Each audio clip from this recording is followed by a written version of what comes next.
Social skills is the most important skill you need to develop. And this book is considered the Bible of social skills. It was published before World War II, and to this day, if you go over any self-improvement book recommendation video, you'll find this about 90% of the time. I'm pretty sure every popular self-improvement content creator would have made a video regarding this book. This book is no joke, and if you had to read one book regarding social skills, then this would be it.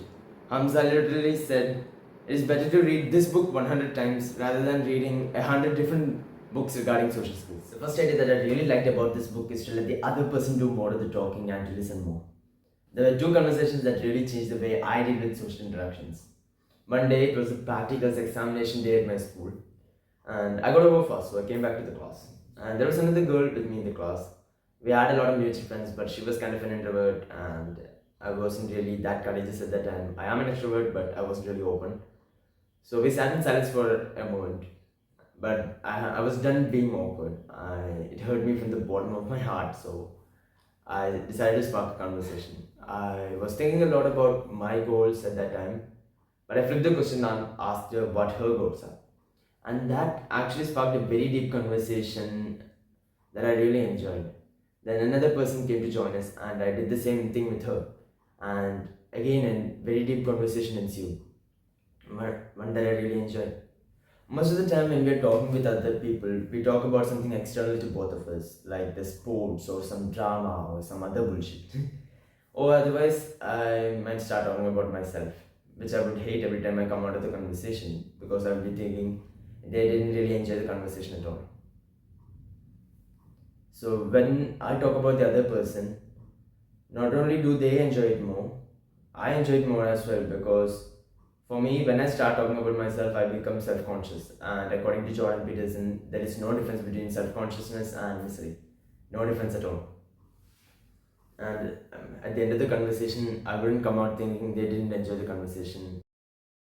So if you are something like me, then you might want to consider letting them talk more and talking about yourself when they ask you to talk about you.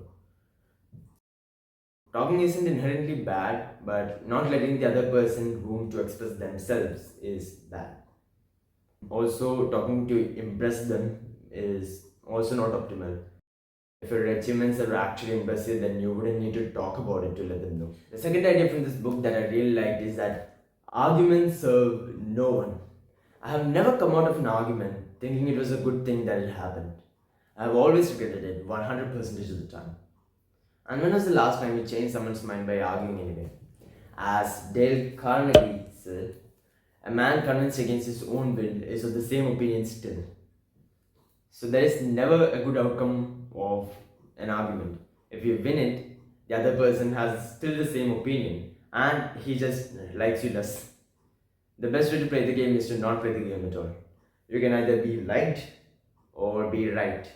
Choose one. The third idea is to smile.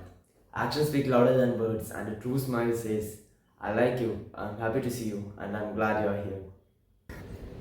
People would only want to be with you if they feel good while they're with you. And when was the last time you felt good with a person who wouldn't smile freely? And a smile is contagious. I remember in school, while I was having a conversation, I would randomly start smiling, and then the other person would start smiling, and soon enough, both of us would be laughing out loud for no reason. And even if you force a smile onto your face, you feel better. And the key to being cheerful is to act as though you are already cheerful. So if you smile, you will feel better, the other person will feel better, and people will like you more. So why not? As they say, just do it. The fourth idea is to not condemn, criticize, or complain. Even serial killers think they are good people. So, do you think you'll have the good opinion of anyone by telling them that they are wrong? No, obviously not, right? There's a whole section of this book just regarding how to criticize other people without shooting yourself in the foot. I'll leave a text wall here, but I won't go into that right now. Just remember this point. Direct and blunt criticism will never make you a friend, so don't do it. Also, complaining is a really unattractive trait. There are a million and one things to be grateful for, yet we choose to complain. If what you complain is in your control, then control it and don't complain. And if it is not in your control, then stop worrying about it because it's not in your control, and stop pushing your burden on others. I not perfect. I really do complain from time to time, but I'm just someone that is trying to make intentional progress. And if you criticize someone behind their back, then others can't really trust you because who knows if you are gossiping behind them behind their back. The fifth idea that I really like from this book is to give genuine praise. Many people say don't be weak or soft or a simp, but when have you ever seen a person who gives you genuine compliment as a simp? People are absolutely craving for compliments. When you buy a new dress and wear it out, you want other people to notice you and give you a bit of validation, right?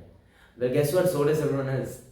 One big caveat here is to not give false compliments because people will eventually see through that, and that's when you will be seen as weird, awkward, a simp, or manipulative. So don't give false compliments. Whatever you want to have from others, others also want to have that, whether that be validation or admiration. So be the one to give it to them. You don't have to generate false feelings. Just whenever you have a positive feeling about someone, let them know instead of keeping it to yourself. And if you give others what they want, then you will become special and you will be loved by everyone. As an ending note, I would say that social skills is the most important skill to develop in your life, not only because of its career implications but also because the joy and color it adds to life.